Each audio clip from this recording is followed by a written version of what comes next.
खुदावन यीशु मसीह के बाबरकत और फतेहमंद नाम में आप सबको सलाम। मैं पास्टर डेविड खुदावन का कलाम आपके साथ शेयर करना चाहता हूँ। आइए, आज के हवाला हमारा वही है, इफ्सियों का नाम खत, उसका 6वां बाब, उसकी 10वीं आयत। गर्ज खुदावन में और उसकी कुदरत के जोर में मजबूत बनो, खुदा के सब हथियार बांध लो ताकि तुम इब्लीस के मंसूबों के मुकाबले में कायम। आज मुकद्दस दाऊद की एक जंग पर हम गौर करें।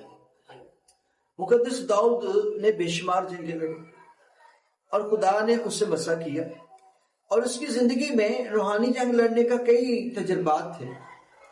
जब वो उसको एक बड़ा सूरमा माना जाता था क्योंकि वो खुदा का मंसूर था, तो उसके साथ और भी उसके साथी थे। सिकलाज में वो रहते थे और वो कलाम मुकद्दस में लिखा है किस्सा मुख्तसा कि दाऊद और उसके साथी कहीं बाहर गए हैं। अमलीक का एक लश्कर वहां से गुजरा है। उन्होंने क्या किया कि सिकलाज पर हमला किया, औरतों बच्चों को माल सबाब को असीर करके ले गए। और जब वो वापस लौटे तो उन्होंने देखा कि औरतें बच्चे नहीं हैं, हमारा माल सबाब लुटा गया है, बुजुर्गों को छोड़ दिया।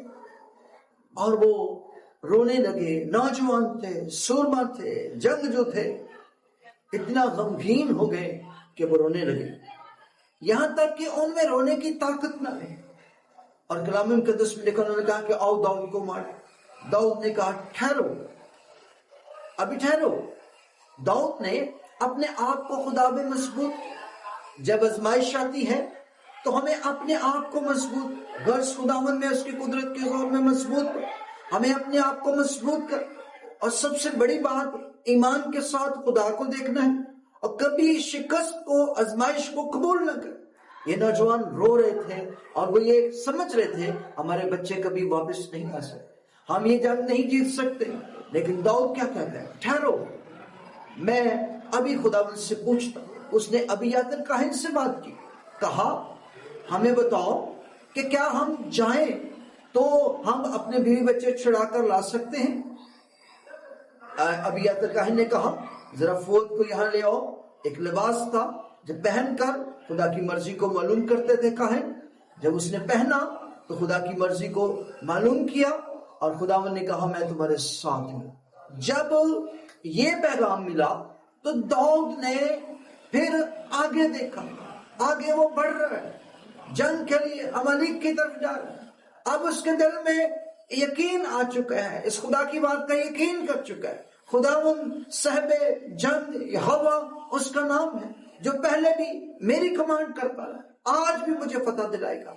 अमलीक के इलाके में जब वो पहुंचा तो बहुत सारे नौजवान थक चुके थे, पीछे रह गए थे और यकीन नहीं करते थे।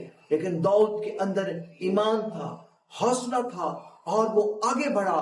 और खुदा के कलाम में लिखा, उसने अमलीक को मारा और कत्ल किया।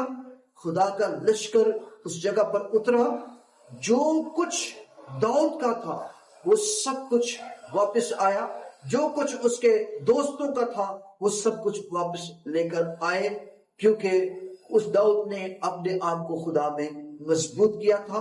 खुदा ने जंग लड़ी और जो कुछ उसका गया सब कुछ वापस आ गया। याद रखें, इब्लीस हमारे घरों के खिलाफ, हमारे बच्चों के खिलाफ, हमारे माल जान के खिलाफ हमले करता है, वो छीनना चाहता है। लेकिन याद रखें, जो चीजें छीनी जाती हैं खुदावंद उनको वापस लाकर देता है। सो गॉड ब्लेस यू। खुदावंद आप सबों को बरकत दे। आमीन।